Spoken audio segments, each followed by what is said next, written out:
Obviamente aplaudimos a Manuel, non a toda esta banda de esta galería de horror. Levamos un día bo, os que viñechedes pola mañán, primeiro con Monse e agora con isto. Bueno, vamos a abrir un breve turno de preguntas, 5 minutiños para despois dar paso á seguinte e última conferencia. Entón, se alguén quere preguntar. Sí, Pilar. Hola, buenas tardes. A ver si podo colocar... ¿Se escucha bien? Espera, ¿cómo es esto? Bueno, fala, Pilar. Sí, quería preguntar, desde su experiencia, con todas las investigaciones que ha realizado, ¿qué tanto por ciento cree los crímenes, qué tanto por ciento cree que se debe a personas que están muy alejadas de la realidad y digamos que no son conscientes del daño que hacen, o incluso, bueno, que son totalmente ajenos, ¿no?, al resultado de sus actos, o personas, y qué tanto por ciento se debe a personas que sí son conscientes del daño y no solamente no les importa, sino que incluso lo pueden disfrutar? Manuel, sí. Pregúntanche que de todos os casos que estudaches, que porcentaxe crees que se debe a xente que asesina de forma inconsciente, non? Sin ser consciente das consecuencias de... Que están muy alejados de la realidad. Sí, que están alejados da realidade, que non son conscientes ao final dos seus actos, e que porcentaxe destes asesinos saben conscientemente o que están facendo e incluso disfrutan cos seus actos. Bueno, que sepan lo que están haciendo y que disfruten no es lo mismo.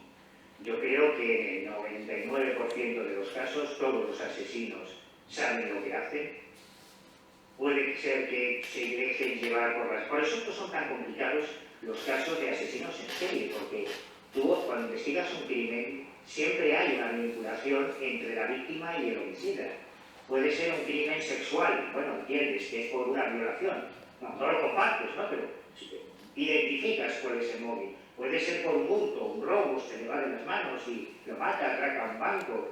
Pero en los casos de seriales es tan complicado porque no hay una relación directa entre la víctima y el agresor. Son víctimas normalmente cogidas al azar. Son víctimas entre lo que los especialistas llaman los menos muertos, en muchas ocasiones, que son esas personas que pertenecen a estratos marginales de la sociedad, que no tienen familia, que no tienen una vida organizada, prostitutas, mendigos, indigentes, porque el asesino sabe que va a haber menos problemas y menos interés en la investigación que si la víctima es una persona normal, pero saben lo que están haciendo. En esos casos en que sugieres que no sean conscientes, para eso la legislación que tenemos está muy clara. Hay un posible atenuante o un posible eximente, que es la enajenación mental transitoria. En el caso de Rosy González de Almansa, por ejemplo, se aplicó ese caso de eximente. Ni siquiera fue un atenuante, se eximió a la madre totalmente del delito, pero para eso hay que demostrarlo. Y ahí los únicos que pueden hacer una valoración son los psiquiatras y los psicólogos que analizan cada caso.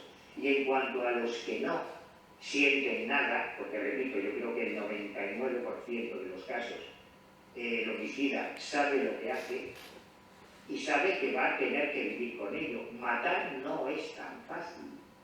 Matar no es algo sencillo. Tú te puedes cabrear mucho con tu vecino o con tu hijo, pero dar el paso de asesinar conscientemente, que es algo irreversible, que no tiene vuelta atrás, con lo que vas a tener que vivir toda tu vida, no es tan sencillo. Esos individuos que no sienten nada, que carecen de empatía, que carecen de compasión, los psicópatas, afortunadamente son una anomalía. Y los psicópatas, y esto es lo más terrible de esta historia, La inmensa mayoría de los psicópatas no matan. La inmensa mayoría de los psicópatas que viven entre nosotros no son criminales, no lo necesitan, porque son nuestros seres.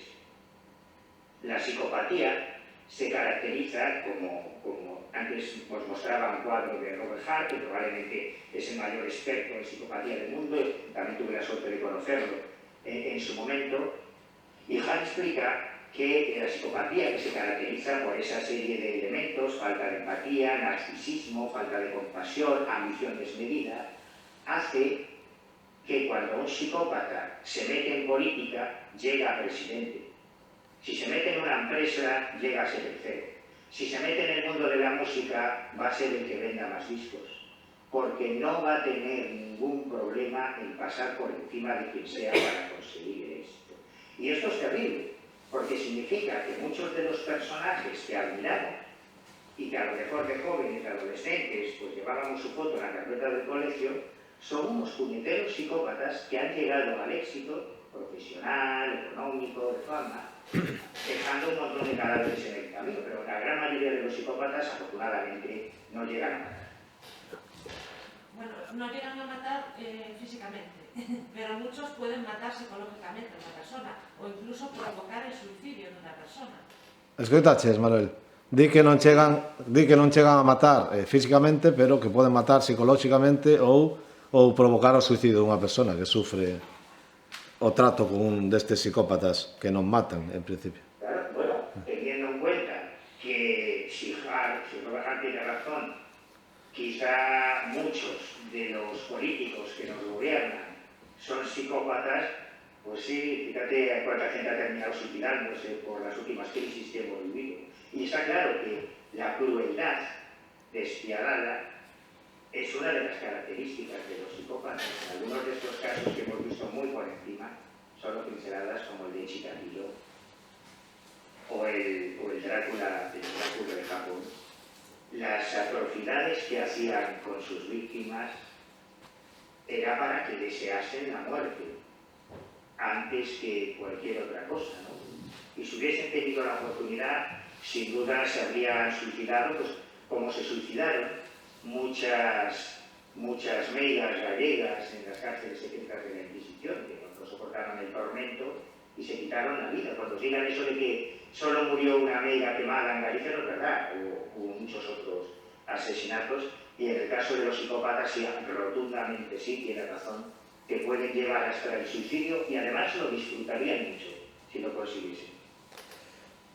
Bueno, vamos de echalo aquí porque vamos moi pasados xa de tempo, a non ser que haxa algo urxente, unha pregunta que querades facer. Se non, vamos finalizar aquí a conferencia para ter tempo despois para o seguinte poñente e o debate final. Bueno, Manuel, moitas gracias por asistir así online a nosas xornadas e nada, esperamos poder contar contigo no futuro para calquera outra actividade, pero xa de forma presencial, igual para falar de algo un pouco máis agradable, ainda que non sei, sendo criminólogo, pois non sei, non vamos falar de botánica, pero bueno, hai moitas cosas das que se poden falar tamén. Yo siento si ha sido un poco duro el relato en algún momento, pero ahora os dejo con Félix Castro, que os va a hablar de otro personaje fantástico, que es Roma Santa, que no sé yo si va a ser mucho más suave también lo siguiente. Bueno. Pero muchas gracias, Rafa, muchas gracias a Saga y muchas gracias por la invitación. Pues nada, le damos un saludo a Félix de otra parte.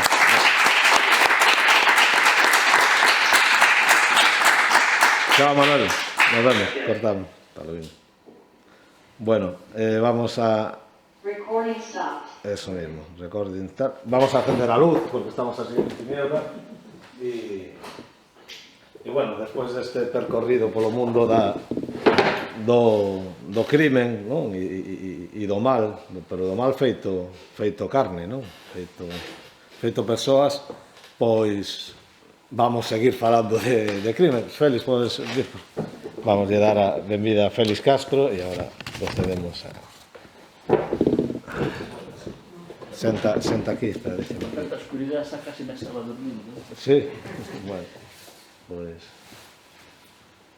A ver, si son temas... Me tener la conversa. Senta aquí.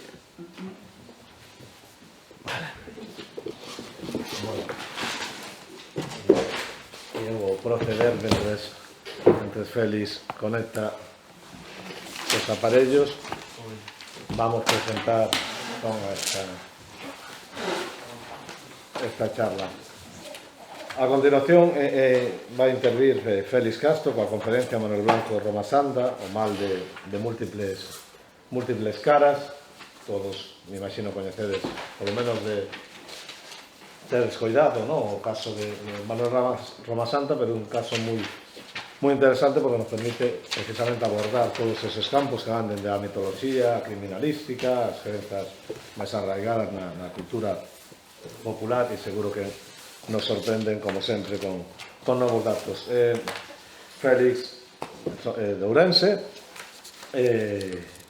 antropólogo, abogado, músico tradicional, investigador da música tradicional e a etnografía galega, junto co seu irmán Castor. Son un dos grandes músicos deste país, fundador de diferentes grupos folk, entre eles Felpello, que seguro que os que estades, que sodes folk, e escoitaría moitas veces falar a Felpello.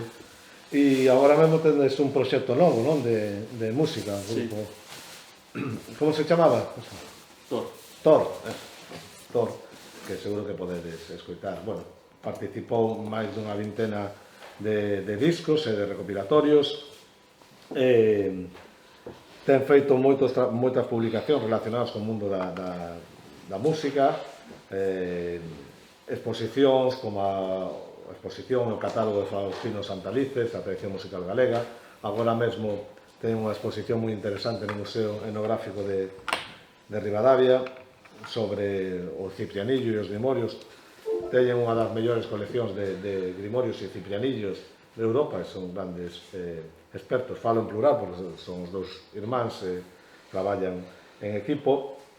Unha das súas investigacións estivo centrada en Manuel Blanco Roma Santa, e eles foron, que estudaron a súa causa xurídica, os que descubriron no 2011, non? O falecemento de Roma Santa nun presidio de Ceuta, no 1863, que non se sabía que pasara con Roma Santa, non? Como digo, ten realizado numerosos artigos e exposicións, libro do Demo, que está no Museo de Depuración de Pontevedra tamén,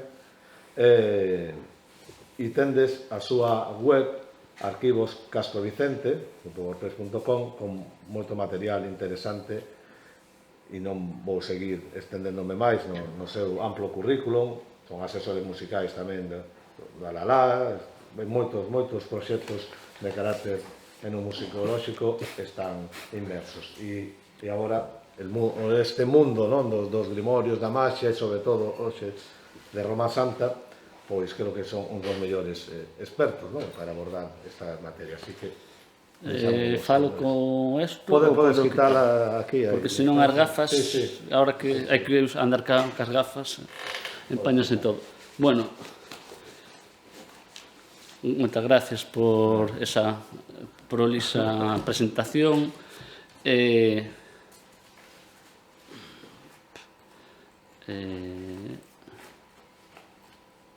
sería de aquí? Pase de diapositivas? Sí. Iniciar presentación. Vale. Que meu é unha versión máis antigua. Bueno, eso, encantado de estar aquí e tal.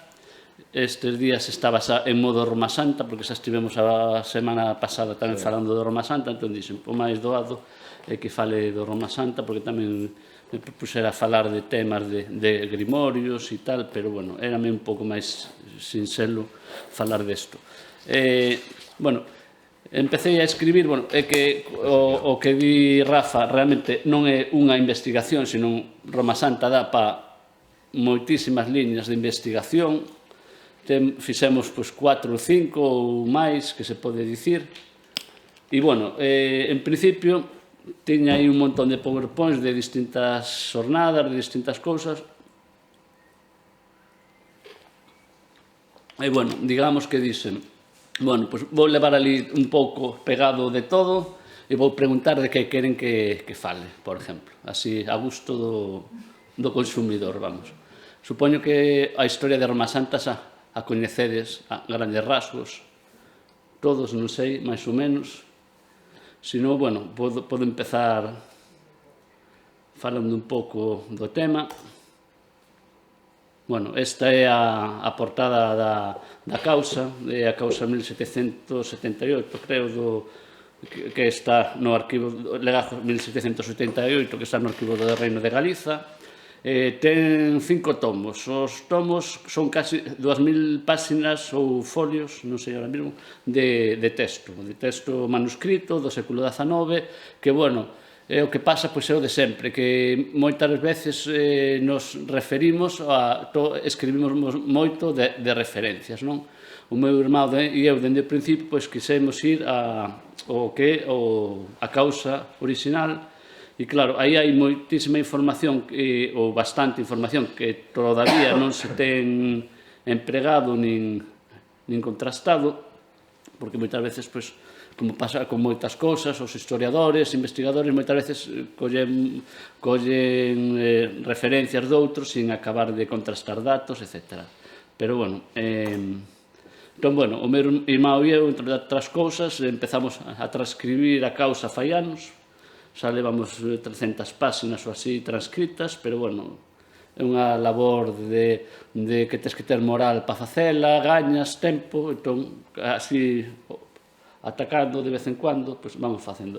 Aquí pusemos isto porque unha das cousas era que Manuel Blanco e sus encubridores, que eso, ao final, pois, Manuel Blanco Roma Santa quedou moito como se fora un único asasino, el solo, que fixo todo el solo, e, bueno, na causa, pois, había algunhas dúbidas sobre ese aspecto, pero quedou todo bastante coberto.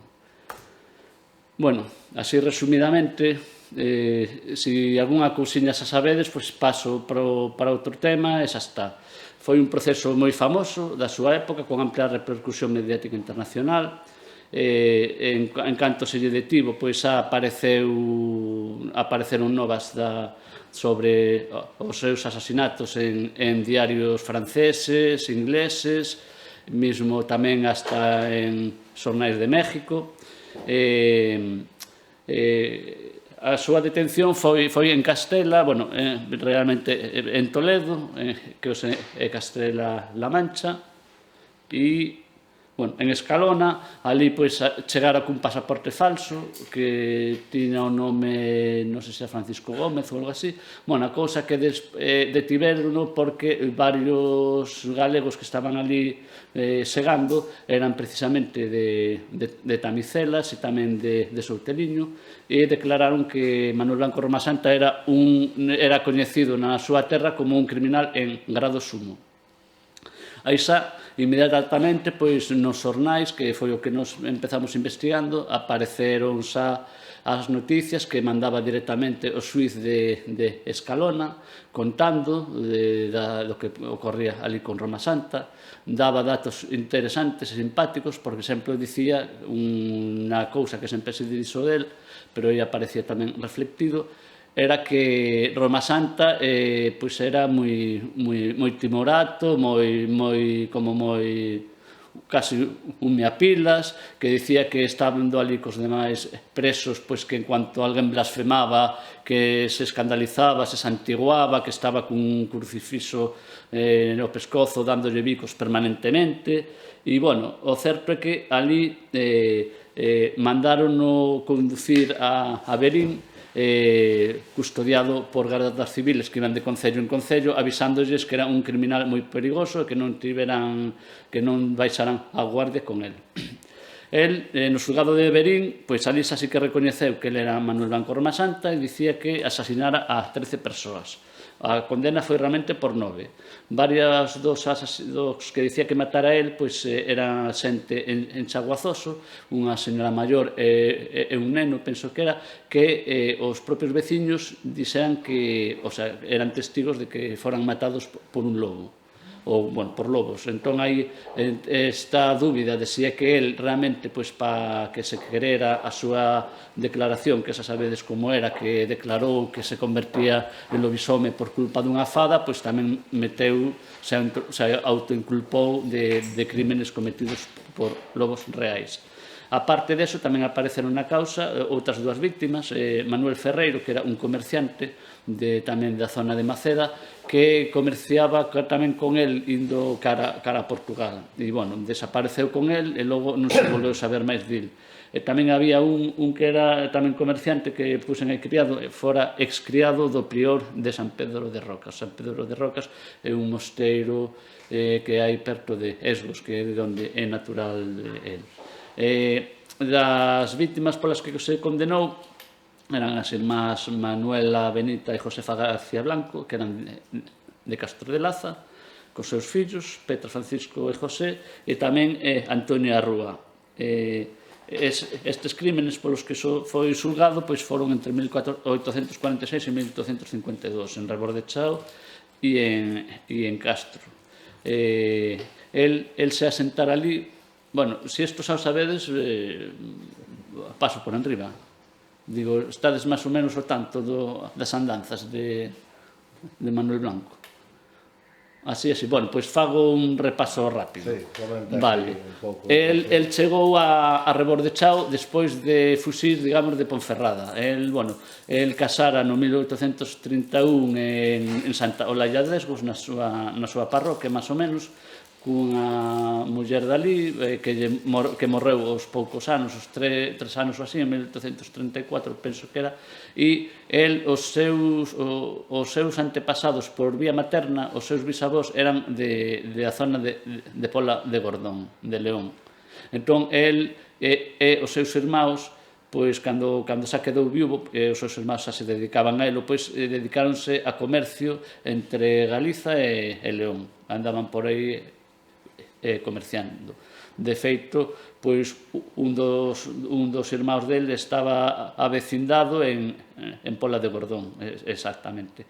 Andaban facendo comercio ambulante, e un alguacil da lá de Ponferrada resulta que iba a embargar a tenda que levaba ambulante porque debía 600 reais a unha casa de comercio de Ponferrada, e, bueno, en Brañuelas, máis ou menos, pois resulta que morreu, bueno, foi asasinado o alguacil. A tabernera dali, pois, falou de que andaba por ali un galego que parecera ensangrentado, contaba detalles que parecían semellante a Manuel Blanco, e foi condenado en Ponferrada non sei se eran 10 anos de presidio, bueno, e foi confirmada pola audiencia de Valladolid. Aí, nese momento, foi cando ele escapou dali, veuse para Rebordechao, estuvo un tempo nas casas da Ermida, que son unhas casas nas que os habitantes de Rebordechao deixan o gando estabulado na época do inverno, dende novembro a abril, máis ou menos, e estuvo aí un pouco gañándose a confianza. Cando xa gañou a confianza dos veciños, xa foi a vivir a Rebordechao. E en Rebordechao, bueno, hai que dicir que o aspecto que concorda Manuel Blanco cos psicópatas, que é unha persoa moi afable de trato, gañouse a confianza enseguida cas persoas, tiña fama de ser servicial, bo cristián, e, bueno, de feito, pois, traballou, digamos, aparte con diversos oficios, daba oficios de mulleres e de homes, con igual facilidade, pois foi criado do cura de Rebordechao. E entre os seus amigos estaban, pois, os que foron pedáneos de Rebordechao, e, de feito, incluso, pois, se fala na causa ao principio que tiñan un amigo, non se puña escribano, o sea, como se fora un notario da época, que é onde unha das liñas de investigacións que temos nos abertas é conseguir saber quen foi o que lle fixo a falsificación para conseguir o pasaporte. Na época de Manuel Blanco, a mediados do século XIX, houbera moita emigración ilegal hasta que salían do Porto de Santander de Coruña. Entón, a raíña Isabel II, non sei se foi a Isabel II, debeu ser, digamos que cortou o fluxo de persoas dunhas provincias a outras, porque se necesitaban pasaportes para marchar mismo de Galicia para León, para Castela. E iso tiene que dar o alcalde do concello. Bueno, aquí xa parece que me fun directamente a... Bueno, isto creo que puxen despois tamén, pero bueno, aquí podense ver máis ou menos cales foron as mortes que fixo. Bueno, hai teorías de que poño despois, de que non matou a ninguén, que era un tratante de persoas que as facía marchar en emigración ilegal precisamente, pero bueno, eso falarei despois. O que está aquí marcado de vermello serían as mortes polas que se condenou, foron todas entre 1846 e 1851. Moitas foron no mes de marzo, novembro, as datas precisamente nas que a xente de Rebordechao non andaba na serra. Na serra, nesas datas xa nin andaban nin cas cabras, nin andaban cas vacas, nin con nada, o sea, e ademais era unha época que precisamente non é a idónea para facer viaxes longas a Santander nin a ningún sitio, porque ademais meténdose polo macizo central ourensán, por aí que, bueno, naquela época podía haber perfectamente neve. E, bueno, aquí, pois, hai unha característica que o que pasa que, claro, con un caso criminal de fai 150 anos é difícil saber as causas. Pódese ver uns espacios entre os crimes que poden, claro, que falan dos criminales en serie, que teñen períodos de latencia, que non cometen crímenes, pero, bueno, eso vámoslo pasar. As hipótesis que se teñen dado sobre Manuel Blanco Romasanta, unha, que era un asasino, porque era un lobisome, porque era un enfermo mental, o sea, lobisome digo que se convertía en lobisome, non? Poño así. Porque era un enfermo mental afectado de manía licantrópica, non? Moitas veces na prensa ponse que é o primeiro caso de licantropía clínica, eso poño interrogantes, porque eso é, se das por feito que era un maniático, un enfermo mental que creía que se convertía en lobo, que eso na causa os forenses de Allariz que o analizaron dixeron que era unha persoa perfectamente normal, cuerda, que calculaba beneficios, intereses, que non facía nada, non daba puntadas sin fío, que non era un enfermo. E tamén todos os veciños que declararon na causa, que na causa declararon máis de 100 persoas, dixeron que nunca lle viron facer ninguna cousa rara, ningún comportamento anormal. García Mañá, o policía, nas primeiras xornadas falara de que se o millor podían ter causado alucinacións o consumo do cornizó do centeo. Xa sabedes o que é o cornizó, que a veces se ten falado de que é unha sustancia semellante ao LSD. Nas épocas de humidade, o cornizó, polo visto, sae no centeo, entón que ten habido casos, pero claro, aquí isto xa estou contando así directamente, eso se contrapón coa planificación detallada dos asasinatos que fai Manuel Blanco Romasanta, porque se foran alucinacións serían totalmente aleatorias, podíalle dar no pueblo ou podíalle dar no monte, pero non sempre cometendo os asasinatos cando xa lle teñen vendido as cousas e todo isto, non? E xa no monte, onde non ten testigos das fechorías que quixera facer, etc. Entón, bueno, xa puxen aí asasino frío e calculador. Na nosa opinión, do mesmo ao meu, porque, bueno, aquí do que falo é moito do traballo que temos feito en conxunto, era un asesino frío e calculador. Como lle poñen moitas veces na prensa, primeiro asesino en serie da historia de España. Pois non, porque, vamos, asesinos en serie seguro que ten habido antes moitos. E, bueno, claro, podemos falar de si tamén, pois, como falaba, pois, o mellor moitos condes e hasta reis dos que ten habido tamén eran asesinos en serie porque mataron a un montón de xentes. Asasino como home do unto, o sea, como para sacarles o beneficio do tema do unto, pois falaré un pouco máis detalladamente deso. O tema do pseudo-hermafroditismo femenino, que non é, bueno, é unha cousa paralela, digamos, que se ten suscitado, falaré un poquinho despois deso. O tema de traficante ilegal de persoas tamén comentaré algo. Bueno, aquí puxen as obxeccións que as hipótesis, non?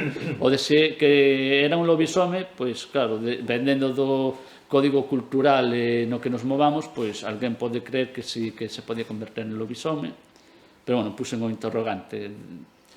Sobre o tema do de que si padecía de monomanía e todo isto, que eso, a pesar de que os facultativos de Allariz dixeron que non, que era unha persoa perfectamente normal, pois xa sabedes que veu a carta de Mr. Phillips que estaba en Arxel, que lle mandou a raíña Isabel II, que en certo modo motivou o de que lle conmutaran a pena de morte. Este Mr. Phillips, como xa ten contado Simón Lorda, era un famoso científico e precursor da psiquiatría que se chamaba Durán de Gros. O propio Durán de Gros estuvo agardando en Marsella cando lle conmutaron a pena a Manuel Blanco para que lle chamaran a vir a España para facerlle o tratamento que dicía él, que lle podía curar a monomanía, pero ao final ninguén lle chamou e quedou así.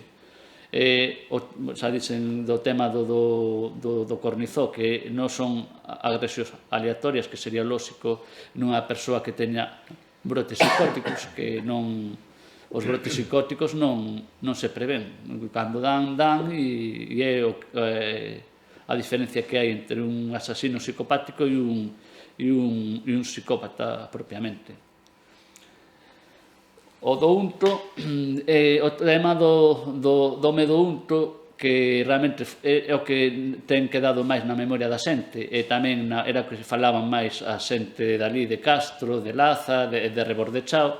Sin embargo, na causa tocaron moi por encima, casi como que non o tomaron en serio, como que lle parecía outra superstición máis, como tamén o do tema do lobisome, de convertirse en lobo.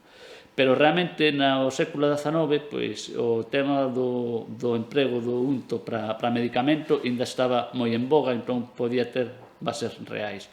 O certo é que, bueno, recibiron declaracións dos boticarios de Chaves, porque xa sabedes que dicían que iba a vender o unto a Chaves, que lle daban unha moeda de ouro por onza de unto.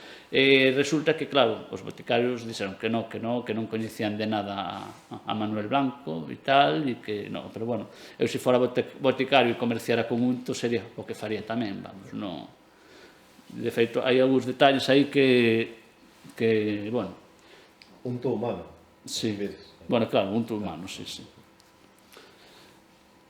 Bueno, do pseudo-hermafroditismo, pois, esa hipótesis barallou primeiro o antropólogo Mariño Ferro e tamén logo Fernando Serrulla, porque, claro, na causa falábase de que Roma Santa que tiña un comportamento con certo afeminamento, que sabía moitos oficios de mulleres, que tiña as pernas grosas, que era de baixa estatura, porque medía 37, e logo tamén que dicíase que no asento bautismal que se di que é o seu, aparece Manuela Blanco Roma Santa. según algúns autores, esa Manuela foi engadida posteriormente para borrar da memoria colectiva pois, a un asesino como era Manuel Blanco, pero realmente analizando o asiento bautismal non parece manipulado. Aquí quero facer fincapé que a hipótese do pseudohermafroditismo ten o peligro de unha posible doble victimización. Houbo daquelas cando Serrulla o comentou nas jornadas de Roma Santa, houbo algún xornal que de titular puso el hombre lobo era unha mujer enana. O sea, al final, e despois el tema de que hai moitas hipótesis que din que sí, bueno, o pseudohermafroditismo femenino que é por unha anomalía xenética, que pode ser porque hai combinación de máis cromosomas da conta con XXY, dicen que logo o tamén vinculado co exceso de testosterona que pode producir comportamentos violentos. Pero, claro, por exemplo, neste caso, hai un caso histórico que é o caso de la Pastora, que era de apellido Durruti, creo que era unha maqui que foi detida, estaba pola zona, creo que era de Cataluña, que lle apunxeron 25 mortes. E, bueno, hai unha entrevista de interview por dos anos 70, precisamente a ela, e, claro, este era un caso, pois, tamén eso de pseudohermafroditismo femenino, que, bueno, que no pseudohermafroditismo femenino, ainda que se teña rasgos, digamos, de muller, pois resulta que por culpa da testosterona, pois desenrólanse logo caracteres secundarios masculinos, como que lle medra unha barba, o pelo, ou se lle pon máis grosa a voz. No caso de la Pastora, pois detiverona, bueno, tildarona de monstro, de todo, e de sanguinario, e, bueno, o certo que ela comentaba que non, que todas esas mortes que lle apuñan, que non, que ela que non matara a ninguén. Pero, bueno, foi como, digamos, o monstro da feira que quedou aí bueno, do tema da viaxe de traficante ilegal de persoas, pois na causa mandáronse oficios a todos os concellos de Santander, de León, de todos os sitios, para ver se aparecían rastros das persoas, e non apareceu ninguna. E, ademais, dunha delas, Antonia Rúa, dixo, o propio Manuel Blanco dixera que a levara a servir a Ourense. E Ourense era unha localidade cercana e, sin embargo, non apareceu. Bueno, aquí fixen unha relación das mortes, bueno, destas afaleantes, pero, bueno, non me vou meter xa moito no detalle, salvo que a alguén lle interese especialmente, pero, bueno, matou sobre todo en 3 sitios, declarou el, vamos, no bosque da Redondela, da mallada da Redondela, no Corgo do Boi, e logo nas Gorbias. Son zonas da zona alta de Samamede e que están bastante resguardadas de vistas de posibles persoas que puderan ver o lonxe. Os corgos son o que hai así en medio das dúas montañas, como así unha fondura en forma de V, e as Gorbias é tamén un sitio como así como enlamado. Pero, bueno, vamos pasar un pouco. A forma súa de actuar que aparece na causa cas mulleres, vamos atrás de novo, as primeiras víctimas foron Manuela García e Petronila. Manuela tiña unha relación sentimental con el e, bueno, rifara co marido, estaba separado del, e resulta que, bueno, que se dedicouse a levar o comercio de tenda ambulante con el, a medias. Andaban os dous comerciando. El, na causa, aparecen claramente 4 relacións sentimentais, unha con Manuela García, outra con Antonia Rúa, outra con Marta Blanco, que non a chegou a matar porque non lle deu tempo ou non pudo, e outra que era a irmá do cura de Cubillas, de León, que aparecen cartas ainda preguntándolle se realmente se iba a casar con el ou non, e contaban os de Rebordechao que cando escapou de León que viñera cun cabalo cargado de roupas de muller que presumiblemente eran da muller esta. Aí entón podese ver un pouco pois, o modus operandi que tiña Manuel Blanco, que era engatusar a mulleres, sobre todo, convencelas para que lle venderan os seus bens a él antes de marchar pois, a Santander, que se iba a colocar en casas de curas para servir, etc. E unha vez que xa lle tiñan vendido todo, organizaba a marcha. Os 2 días xa estaba de volta dicindo que, bueno, que xa expusera co contacto que os iba a levar a Santander e xa pois, se facía dono dos bens das personas. Iso fixo con Manuela. Petronila era unha filla pequena que tiña de poucos anos e que, bueno, levou un asunto. Benita García e Francisco pasou o mesmo, pasa que Benita que vivía en Soutelo non tiña bens, non tiña moitos bens e aí pouco sacou. Pero logo, por exemplo, a outra irmá das García Blanco, a María García Blanco, intentou na levar no 1849, principios de 1850, pero non a levou porque non a deu convencido para que lle vendera os bens. Porque ela tiña un fillo que xa tiña uns cuantos anos, creo que xa tiña 20 e tantos anos, e lle dixera que non, que os ves, que non os vendía, que os quería deixar ao fillo, que o fillo quedaba ali no pueblo e xa está. Entón aí, pois, despois, de feito, intentou levar primeiro a Vicente a Santander cunha carta suposta da outra irmá reclamando para que fora ali. El xa sabedes que na causa, pois, el sabía ler e escribir, que non era nada normal na época, e el intentaba, pois, con esas cartas, pois, convencelos de que as víctimas, estas persoas, que estaban ben. Por exemplo, de Benita e Francisco, falaba que Francisco que estaba estudiando para abogado, non sei se sería bo ou malo eso, pero bueno, e logo tamén contaban que lle tocara a lotería, non sei se eran 10.000 reais ou non sei quanto. Bueno, de Antonia Rúa tamén logo tamén a levou.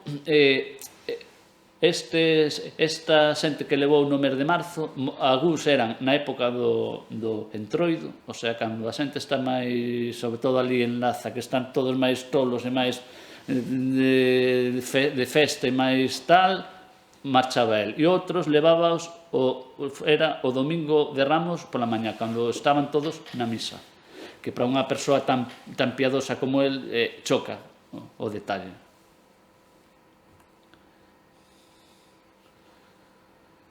Bueno, aquí houve un intento que tuvo con Manuel Fernández, que, bueno, que era sobriño político de Josefa, que levouno, pero logo estuvolle preguntando, porque tiña fama de ser valiente, de ser valeroso, de ser tal, entón acordou, despois marchou e deixouno abandonado ali nun pueblo e xa non o levou. De Josefa García conseguiu bastantes bens, pero iso contaré despois un pouco o detalle, e de Marta Blanco tamén. Bueno, se vedes que aburro, porque isto é un pouco así datos, pois tamén me dicides corta, que eso xa o sabemos, e xa está. Isto xa o contei máis ou menos ata agora. Hai detalles na causa que, por exemplo, ás veces non se contan. Na causa aparecen en diversas ocasións testigos que falan que el se jactaba de que ninguén iba a saber o paradeiro das víctimas. De feito, o cura de Castro andivo preguntándolle varias veces, unha vez apuntoulle nomes nun papel, o cura perdeuno, outra vez que lle preguntou, xa lle dixo que ninguén iba a saber onde estaban. Tamén en conversacións din varios testigos de Rebordechao que o cura de Rebordechao, o párroco, que dicía, cando empezou a correrse a voz de que si é que mataba a xente, que si lle quitaba unto, que o cura lle dicía que, bueno, que non, que Manuel Blanco que deixaba os bos e levaba os malos. Incluso o pedáneo contou que unha vez que xa cando xa estaba a cousa tan avanzada, díxolle que tiñan que facer algo con eso, que tal, e pois el, o cura, escudouse que xa dera conta a Guardia Civil para que o prenderan.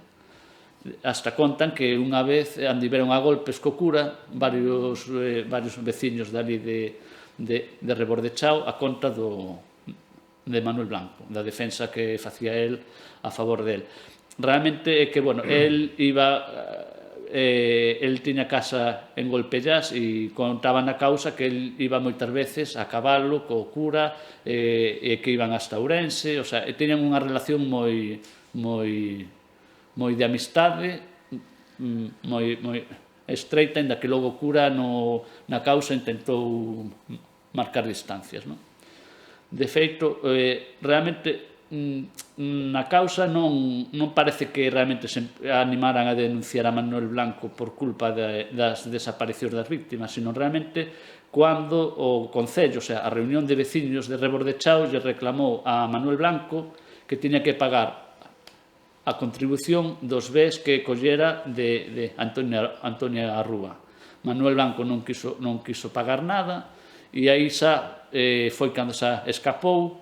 Xa estaban todos os rumores desto sobre o do destino das víctimas moi vivos e foi cando o cuñado de Antonia Rúa foi o que se fixo cargo dos bens da difunta, vamos. Isto xa contei antes un pouco. As irmás García Blanco en total eran 8 irmáns. Na época isto dos feitos, a nai xa era viúva, que morrera o marido hacia o 1819, xa era viúva. Dos irmáns, 5 vivían en Castro, outros xa marcharan a Prado, a unha aldea de Rebordechao, e ali cerca. Nos estudios que fixen eu na parroquia dali de Castro, que estiven vendo os libros, resulta que todas as irmás García Blanco, María, tanto María como Josefa, Benita, todas eran nais solteiras con fillos. Isto aquí é un dato importante polo tema un pouco tamén que falaba antes Manuel Carballal, de que os asesinos en serie moitas veces pois os seus obxectivos son precisamente pois non os persoaxes principales da comunidade que si faltan xa pois hai unha revolución, encéndese as alarmas, sino moitas veces persoas subalternas que pola súa condición ou polo seu tipo de profesión pois que son máis propensos ou máis fáciles de victimizar, non? Aquí hai un detalle importante que sobre isto, que no 1828 hubo unha visita pastoral do bispo de Ourense. Resulta que antes do 1828 as nais solteiras no libros bautismais declaraban quen era o pai, daba igual que fora casado que fora solteiro. Puñan ali fillo de tal, a nai declara que o pai é menganito, e xa está, e non pasaba nada. Pero en ese ano de 1828 o bispo dixo que a partir dese momento que non valía a declaración das nais de quen era o pai, senón que tiñan que ir dous testigos afirmando que o pai era fulanito. Hai un pouco, pois un pouco de, para min, violencia digamos, patriarcal, institucional, de, bueno, as nais é máis difícil sustraerse da maternidade, mentras que os pais xa sabemos pois o que ten pasado históricamente. Entón, aquí esa victimización das víctimas, a doble victimización que moitas veces se fala hoxe en día, pois, das mulleres víctimas de malos tratos, etc., pódese ver un pouco tamén na causa, ese tipo de prexuicios. O que falaba antes de que o párroco dicía que Manuel Blanco levaba os malos e deixaba os bons. A ver, a xente que levaba eran mulleres con fillos pequenos, que malos, moi malos tampouco iban ser, que iban facer. Precisamente, na reseña da causa, o defensor judicial de Manuel Blanco Romasanta dice: es verosímil que esas mujeres de vida non moi pura,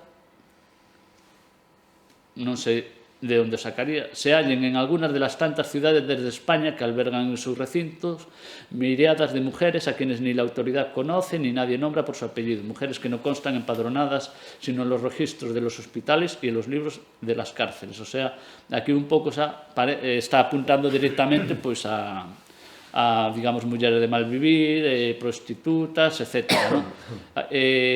E despois tamén, por exemplo, dice: es incomprensible que un hombre en su estado normal mate a 2 hermanas en la aurora de la vida solo por quitarle los harapos de que están cubiertas. Hai un prexuicio que as víctimas de Manuel Blanco de que eran pobres. A ver, pobres non eran, porque pois, por exemplo, salvo con Benita, que non tiña ves, a Manuela conseguiu dela 500 reais. Para conseguir os 500 reais, Manuela vendeu un touro e 2 vacas. Un touro e 2 vacas, unha persona pobre en Galicia non as tiña. Unha persoa pobre non tiña nin casa, nin tiña casi roupa, nin tiña nada. Antonia Rúa acabara de recibir unha herdanza por 600 reais.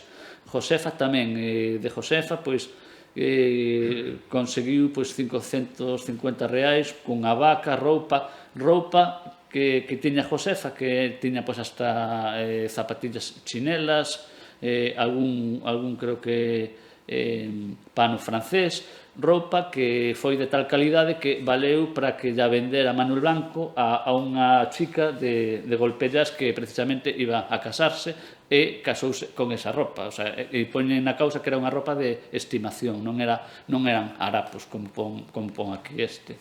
De feito, Vicente Fernández, o alguacil que matou en León, foi por unha débeda de 600 reais. O sea, que se por 600 reais matou o Vicente Fernández, pois a estas mulleres tamén o pudo facer perfectamente.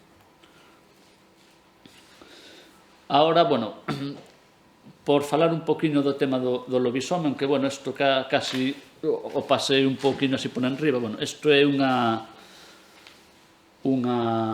portada do prego de cordel que nos redescubríramos, porque, bueno, na causa falanse de varios pregos de cordel, algún alusivo a Manuel Blanco. Este está publicado en Madrid.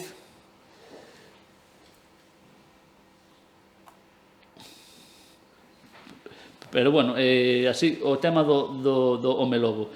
A causa de Manuel Blanco Romasanta nos xornais coñeceuse por unha banda como causa del hombre lobo e tamén como o antropófago galego. Foron os 2 nomes que se barallaron.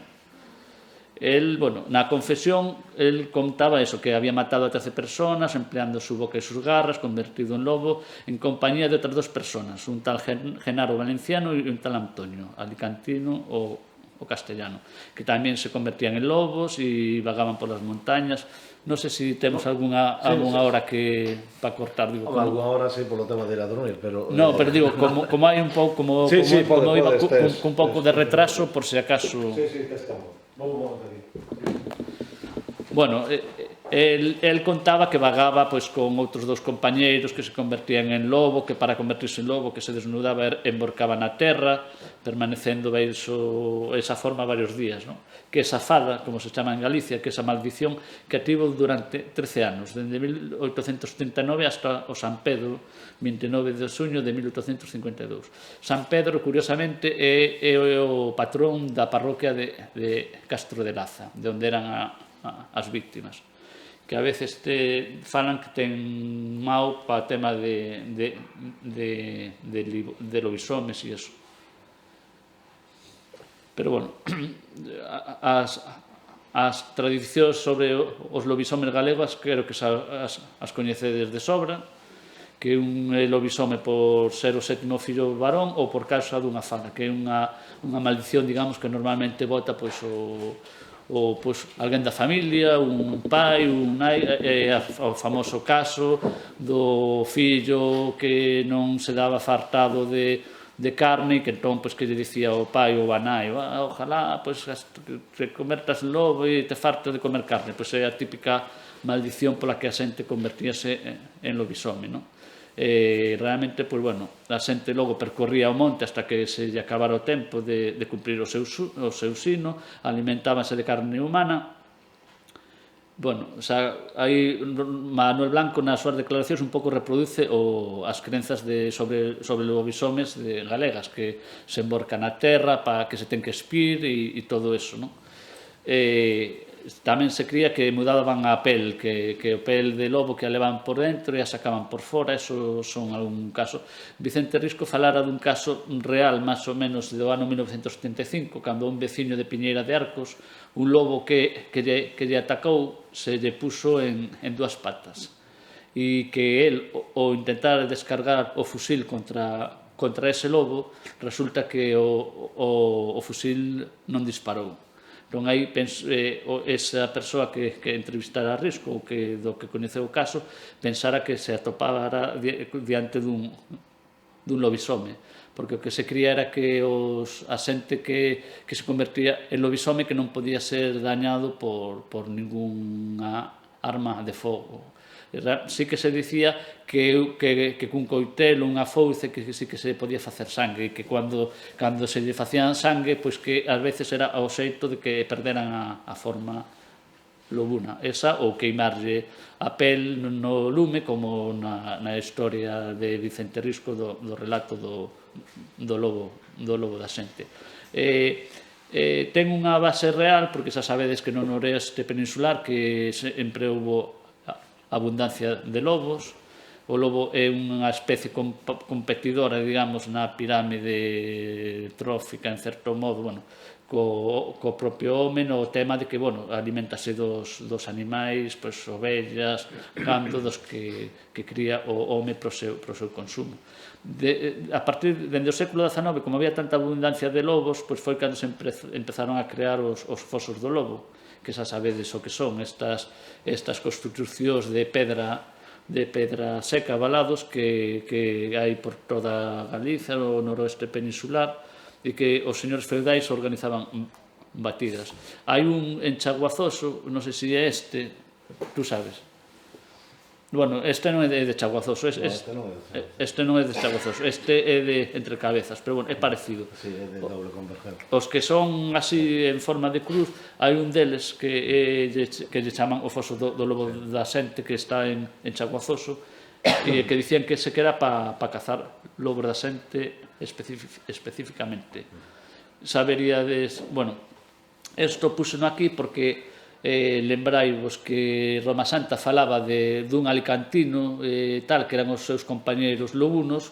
Nesa época, esa aparece citada na causa, había un popular prego de cordel, que era que era un horroroso sacrilegio, que era de dous xoves de Valencia, que profanaran a sagrada forma e que en castigo divino Deus converteraos en lobos. Entón aí podedelos ver, o que pasa que claro, non son os lobos espidos como vemos nos moitas veces, sino que son lobos con pantalós así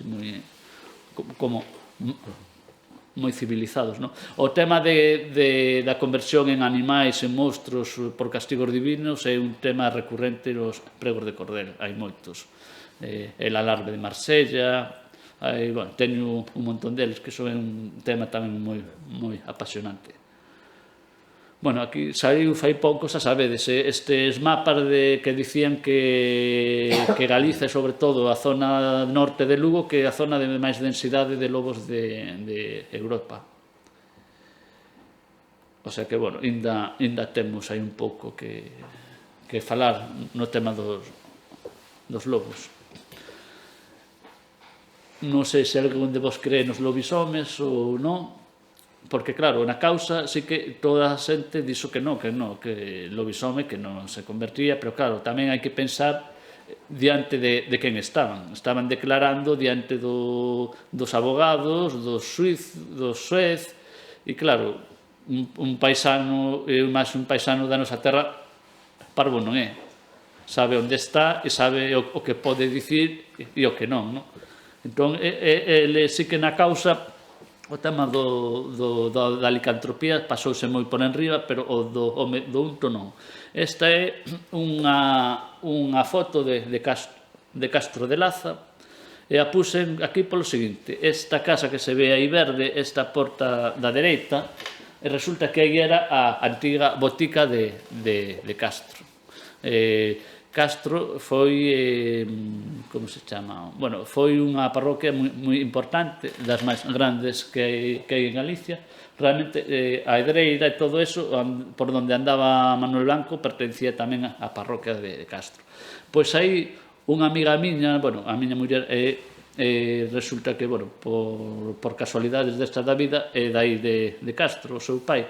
Pois unha amiga miña dali do pueblo me contaba que de pequena lle contaran que aí o boticario de aí que era o que Manuel Blanco lle vendía o unto, o sea, non é que fora, non marchabas a Chaves a vender o unto humano, non, que xa lo vendía ao propio boticario de Castro. O tema do unto humano, que se puso como algo totalmente supersticioso e tal, resulta que nos libros da época, por exemplo, Dicionario de Materia Mercantil, Industrial e Agrícola de 1855, resulta que sí que falan da grasa humana.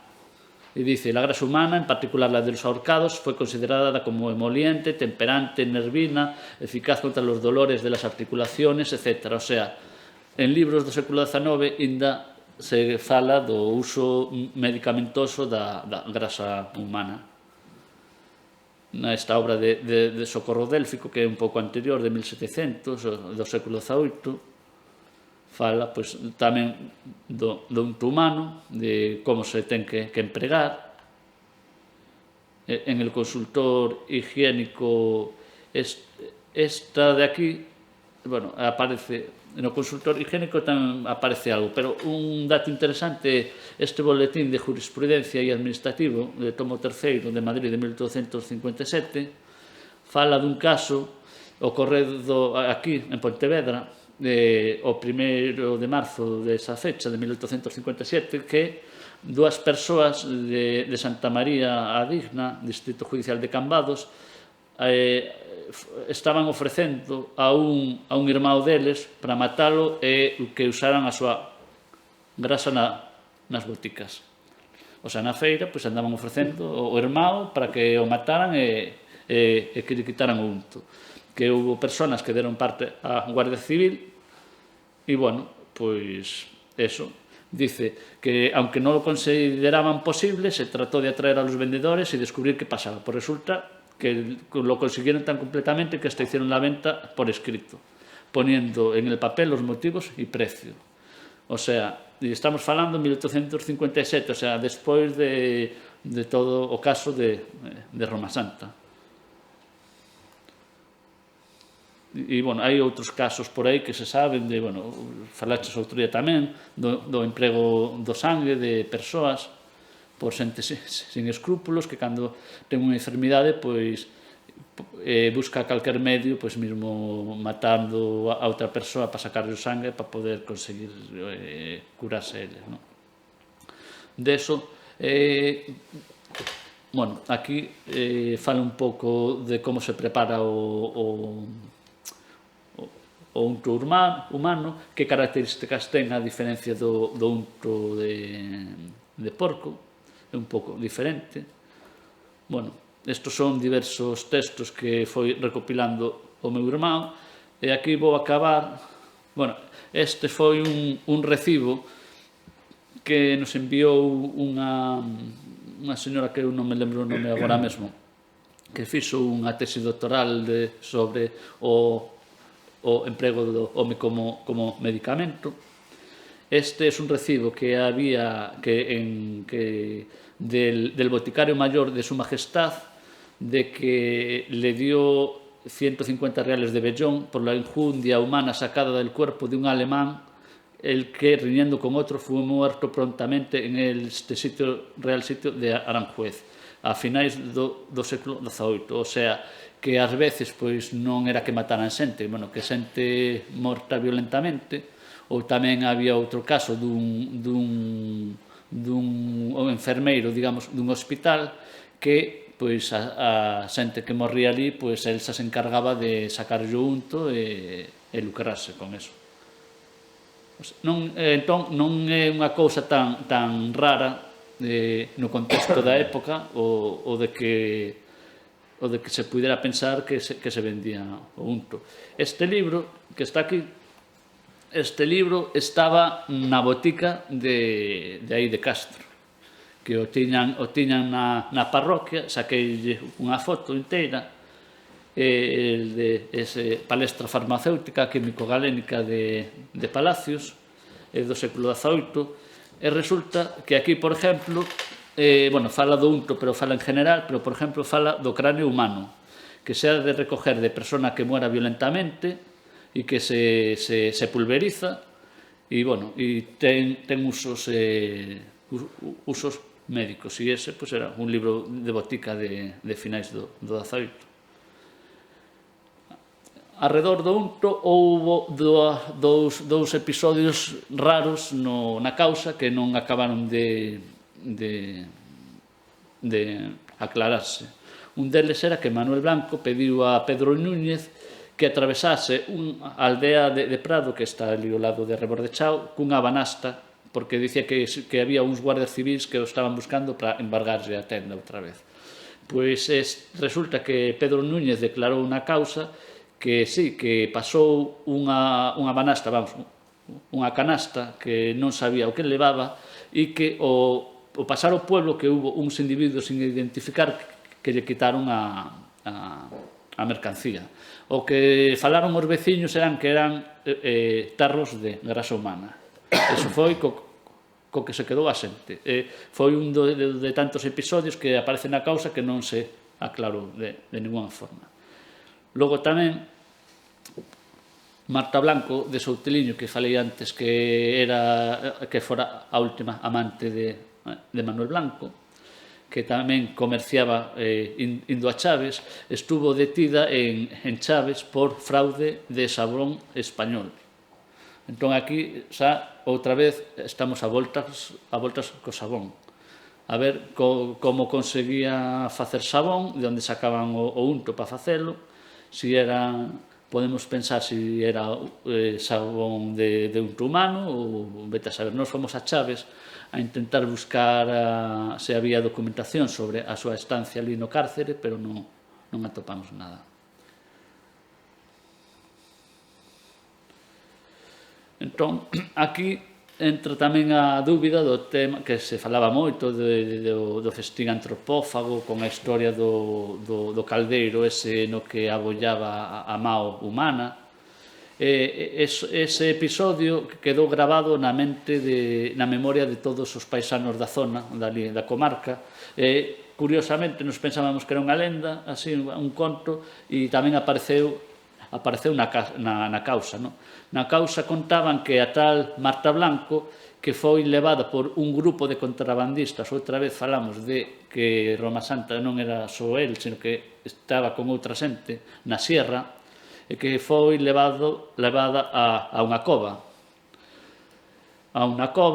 Que isto é así, lo declarou Xosé García Blanco, que era un dos irmãos das fallecidas, e que decían que foi para ali, para a cova, e que un dos compañeros de Manuel, porque estaban 2 ou 3, que era uno moi gordo, que le dijo que mirase lo que ven un puchero e que advirtió una mano de una criatura como de 7 años. Y que luego, que previniéndole que no sabía nada, la mandaron a buscar agua y ella, pues, de paso que marchou para a auga, pois dixo pés para que os quero, e xa escapou hasta as casas da Edreira que están no medio da serra, e aí foi cando se correu a voz de que deso. Logo Marta Blanco declarou na causa e dixo que non, que esos episodios que non sucederan, que non era certo. Pero bueno, aí tamén está a incógnita, que foi a que nos levou tamén a nos, pois no 2014 por aí, a intentar atopar algunha cova na serra. A serra de San Mamede é unha serra de pizarra, sobre todo. Na pizarra é moi raro que se fagan covas naturais, non é un terreno calcáreo nin nada. Entón ali pois estivemos mirando cales podían ser, e bueno, a única que daba un pouco a talla é a Pala das Cuncas, que, bueno, fixemos unha bueno, aquí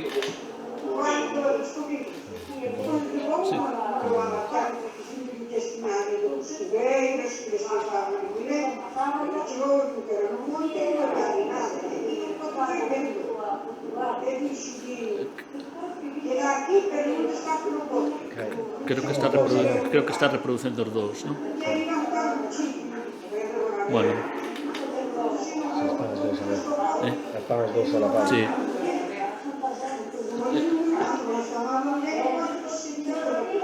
Bueno, non vou... Bueno, é que non colle os dous a vez. Pensei que os iba a por... Bueno, son dúas declaracións de dúas veciñas dali, unha de Castro, unha de Rebordechao, contando a historia que está aquí recollida na causa de, bueno, de que a Marta, pois, o sea, de como descubriu a Amao do pote, a Amao no pote fervendo, e todo iso. E ainda, bueno, contaban a xente, pois, agora, hasta hoxe en día. Entón aí entra a dúbida se Amao estaba cocendo para comela ou se estaba cocendo para quitarlle o unto, como, bueno, os procesos habituais que hai para quitar o unto, pois, ou fervendo, ou tamén pendurando os corpos e facendo cortes para que pingue, non? Entón aí pois queda un pouco o albur de cada un, pois que hipótese prefire.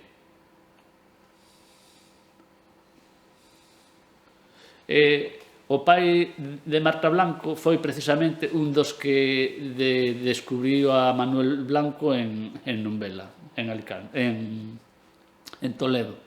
Aí a nós, polo menos, nos sembra as nosas dúbidas de que realmente que non foi casualidade, porque ainda fomos a Numbela antes do Brao e está a máis de 500 kilómetros de aquí. Entón, nos parece demasiada casualidade que precisamente o pai de Marta Blanco pois fora un dos que o localizou ali.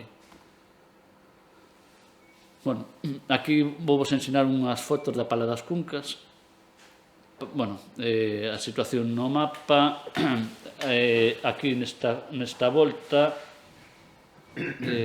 vese despois, aquí un poquinho para arriba, aquí, creo que ali arriba, despois da curva esa, logo se ve mellor. Na parte de arriba, esa parte sombreada, sí, pois aí sería. É un abrigo, non é, a xente non o considera propiamente unha cova. Cova é máis ben un abrigo sobre baixo unha laja de pizarra enorme. Esa é a curva esa que se vivía ali no mapa. E a Pala das Cuncas está aí, aquí abaixo, aí a media altura. Aquí podese ver de lonxe. Se non estás cerca do sitio, nos fomos ali 3 veces, con xente que dicía que sabía onde estaba, que facía 25 anos que non iban, pero sabían, fomos 3 veces hasta ali, nada, andando por ali arredor, dando voltas, hasta que non fomos cun amigo de ali de Laza que sí que estivera facía un mes, non. E eso, é unha lousa enorme, bueno, de pizarra enorme, e debaixo quedou así horadado. E aí, bueno, caben pois vacas, é máis grande do que parece. Esta cova tamén foi empregada polos que resistiron contra o franquismo, maquis entre comillas, porque non eran maquis propiamente, estiveron aí escondidos hasta que, bueno, foron rodeados pola Guardia Civil nos anos 40 e tantos, e, bueno, mataron pois por das casas da Edreira, que é a casa que está cerca desto, precisamente, que onde contaban que Marta Blanco fuxira cando vira a man no pote. Pero, bueno, aí, eso, para chegar hasta aí, pois é máis ou menos pois unha hora de coche por pista hasta chegar ás casas da Edreira, e logo, sabendo onde é, pois é unha hora andando hasta o lugar. O sea que, porque nos moitas veces nos dicían, no, chamábanos xente de libros ou de cousas, no, pois quero ir aí a la sierra a ver a cueva e tal, e te lo dicían, pois vengo en marzo, vengo en abril, como para meterte ali na serra. Aí hai que pasar o río da Edreira, que eso se pode pasar no brao cando vai baixo, e non pode facer mal tempo, porque senón xa non sale dali, vamos. Bueno, o de traficante de persoas, este foi un retrato que topamos nos en La Ilustración, periódico universal, que é do ano 1854, feito por Vicente Urrabieta. Cando nos o descubrimos, pois claro, o primeiro que di a xente, bueno, isto inventaría, non? Porque, bueno, aí parece casi un bandolero español, así, de Sierra Nevada, así, pero a verdad que fixo o único retrato propiamente que existe, El hombre lobo, por Urrabieta, e, bueno, dá un pouco de aire así de... El, xa sabedes que pola causa parece que media pouco, un 37, que, bueno, para os nosos cánones xa é moi pequeno, pero naquela época non sería tanto. Bueno, isto xa o contei antes. De Manuel Blanco, bueno, isto abunda un pouco no que dixen antes, que dicía al pedáneo que callas el pico, que el blanco solo se llevaba a la gente ruin, o sea, defendendo. Aquí, bueno, este é o documento privado en que Antonia Rúa vendeulle os bés a Manuel Blanco. Esta é unha carta da mao de Manuel Blanco, pois finxindo, pois, o sea, como sendo unha das irmás, contando como están en Santander. Aí, o que dixen antes, a nos o de traficante de persoas nos suscita moitas dúdas, porque, bueno, non chegou a aparecer ninguna información de paradeiros nin de nada, e sí que é certo que apareceron unha cabeira e un oso inominado dunha cadeira dereita de muller na serra, non?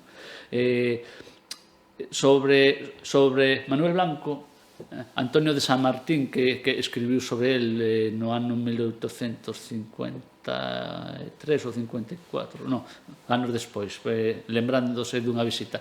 El foi visitalo a cárcere de San Antón, que estaba ali el mentras fixeron o xuicio na Coruña. E resulta que ali contaban que iban moitos ingleses, moitas damas inglesas a visitalo, para que el lle contara da súa propia mao pois os seus crimes e as súas historias. O sea, Antonio de San Martín xa está contando no século XIX pois o fenómeno fan do que falaba antes tamén Manuel Carballal, dese atractivo que temos pois os seres humanos polo morbo e por este tipo de cousas. E contaba, bueno, que eso, que pasaba o rato cun escapulario, unha cruz. Isto era un dos poucos efectos que se lle atopou cando foi detido, que é carta de amor que dirige un galán a su dama. Se o pomos aí, evidentemente, porque, claro, non é un elemento inocente. Para nós, pois, isto era parte de su armamento, digamos, pois, para engatusar as mulleres e, digamos, para poder aproveitarse delas. Teño aquí un original. Bueno, aquí deixara temas da xeografía, de onde quedaban os lugares das mortes. Bueno, isto era un pouco de tema xeográfico, pero isto nada. Tenemos que finalizar. Que? Tenemos que ir pechando. Sí, vale. Bueno, e así, curiosidades que podo contar, por exemplo, que falaba antes Manuel Carballal sobre os ñáñigos.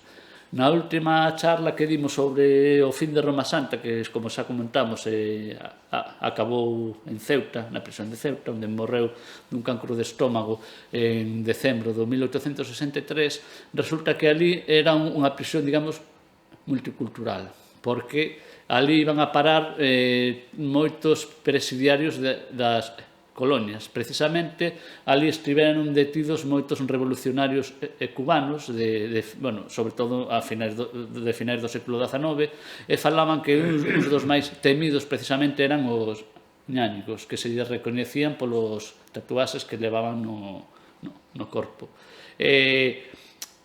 Na última comunicación que fixemos, afondamos un pouco máis nas condicións durísimas que debía ser a vida en Ceuta, porque, claro, falábamos en tempos de que, bueno, que como non podían fuxir para ningún lado, por un lado tiñan o mar e por outro o Campo do Moro, pois que hasta incluso tiñan un certo réximen de semilibertades se se portaban ben, e, bueno, Manuel Blanco sempre foi un preso que, polo que se contaba, non era conflictivo e tal.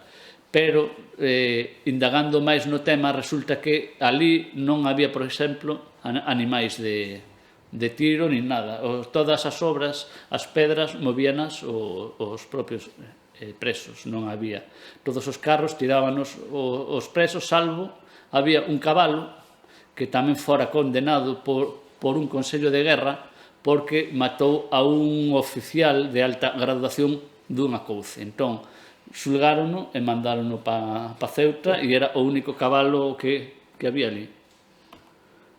E, bueno, tiña máis cousas dos estudios que fixera eu de perfilación criminal do caso de Manuel Blanco, pero, bueno, eu creo que con estas ideas, se alguén quere saber algo máis, tamén podedelle preguntar a Rafael Quintía, e vos pode pôr en contacto con nós sin problema. Do que dicía el antes, moitas destas cousas que estiven falando non o temos no blog, precisamente. Ao principio sí que colgábamos casi todas as comunicacións que íbamos facendo, pero empezamos a ver que, bueno, o típico, que che collen datos e tal, e logo non citan fontes. E, bueno, como curiosidade, podo vos ensinar da última esta vez que fomos ali a Numbela, este é o mapa do cárcere en que estuvo Roma Santa, en Numbela, que, bueno, non tiñan algunha documentación que pensábamos que podía haber, pero, bueno, había moito sobre a vida carcelaria ali, dos presos, mapa da prisión, etc. E, bueno, deixámoslo aquí porque senón podía seguir falando ata mañá sin problema. O outro día estive falando 2 horas.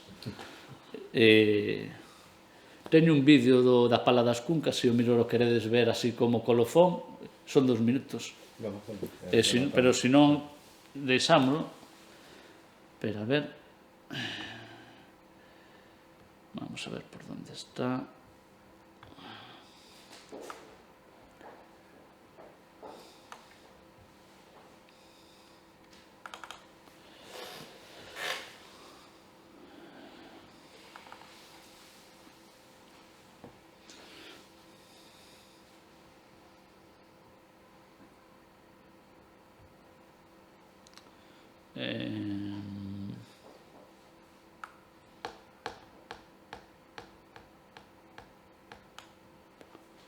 Bueno,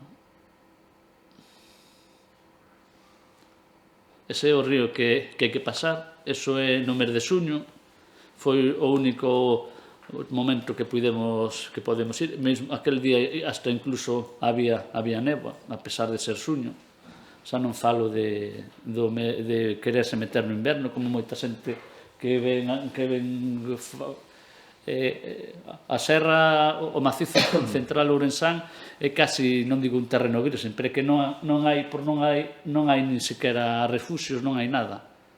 Ten esa parte boa, pero de que, bueno, tes que ir a meterte a machada e sabes que se te metes aí, o mellor, o meu irmão casi pegou ali unha caída que se chega a romper algo, a ver como sales de aí. Sin...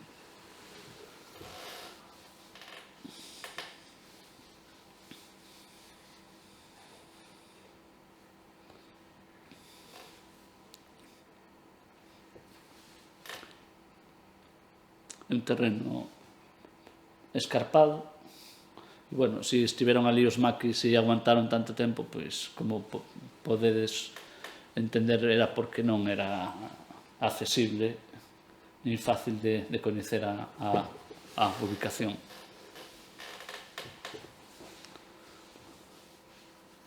Entón, bueno, o título da ponencia, que era o que iba eu, que para min Manuel Blanco Romasanta era malo. Miraras por onde o miraras, como lobisome, como home do unto, como traficante de persoas, como aproveitado, o sea, para min eso non hai ningunha dúbida.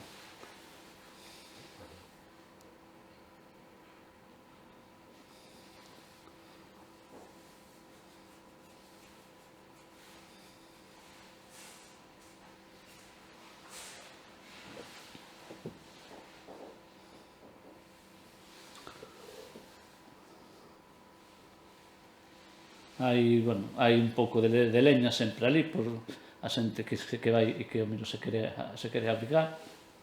É un sitio curioso. Algún xeólogo coñecido dun amigo noso dixo que lle gustaría ir vela, porque non son formacións moi comuns.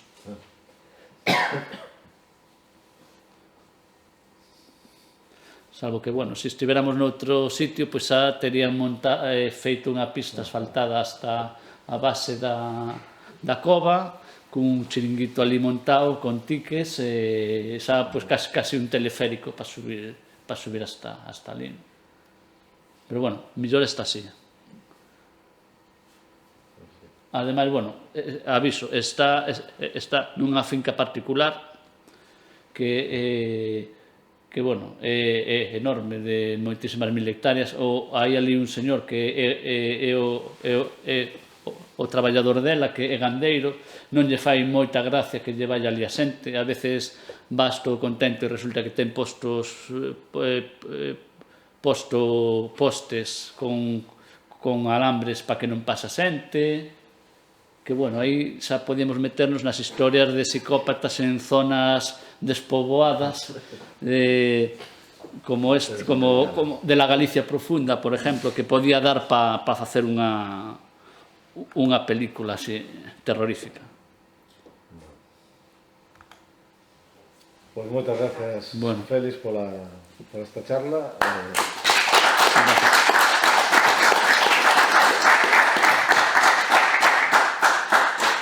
Seguro que agora coñecemos algo máis deste asasino das mil caras do mal, o noso particular asasino en serie máis famoso, onde vemos como se mestura a realidade co mito. E nada, gracias por colaborar con nos nestas xornadas. E se tendes algunha pregunta, aproveitade agora, e senón calade para sempre. No, bueno, que non calen, senón que se te poden consultar a ti. Sí, claro, se queredes contactar con Félix a posteriores, non hai problema. calquera cousa, podedes enviar a consulta a él ou pedirlle o noso enderezo de email. Bueno, é fácil, archivocastrovicente@gmail.com, que é o que temos do blog, e aí non hai perda. A miña corta, por lo que vin, os crímenes casi se centraban nun mes do ano, en marzo, que era cando Sí. Era cando entraba a primavera e se derretía o mellor era máis accesible ou el iba a outras Bueno, hai algún que foi en novembro, outro foi en xaneiro, pero moitos foron aí no mes de marzo, abril. Pero ali ainda a xente hasta o mes de abril, maio non se metía na serra, sabes, máis adiante, porque non estaba aquelo para andar por ali. De feito, hai pois mesmo un sitio que teñen unha cruz que ten o nome dunha persoa que morreu de frío na serra de ir dunha aldea a outra.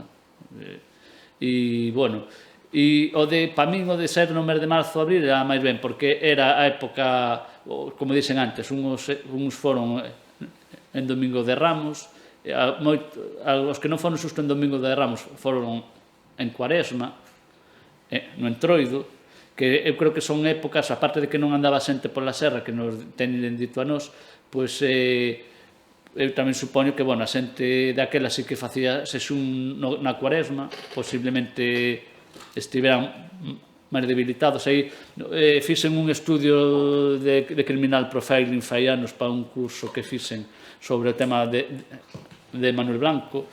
El, para min, como o que sí que está testiguado na causa, dedicábase a vender as roupas das víctimas, mesmo contaban das que levaban o día da partida, non eran roupas extrañas, daquelas a xente non tiña tanta roupa como temos nos agora.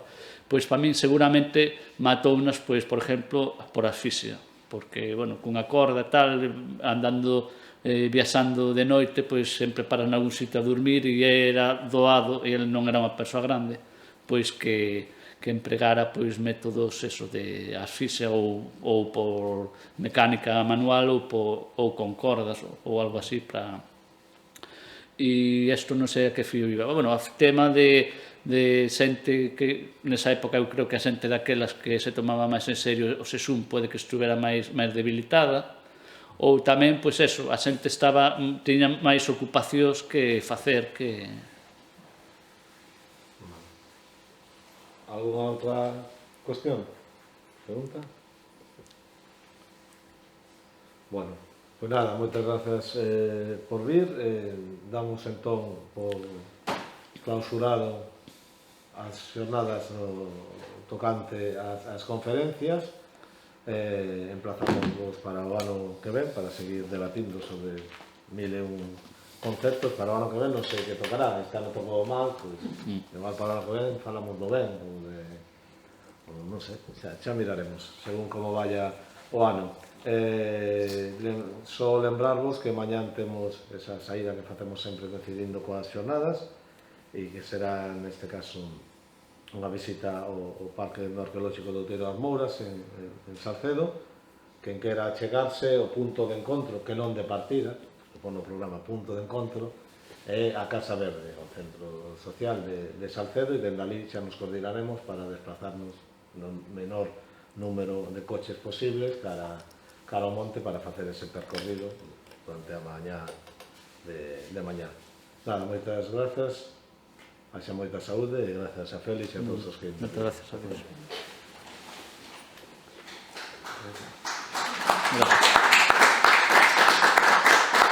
E grazas tamén, por suposto, ás entidades colaboradoras, neste caso o Concello de Pontevedra, a Concellería de Patrimonio e Cultura, por facer posible, como todos os anos, estas xornadas, e a Centro Nemono, a Mauro Lomba por cedernos o espacio.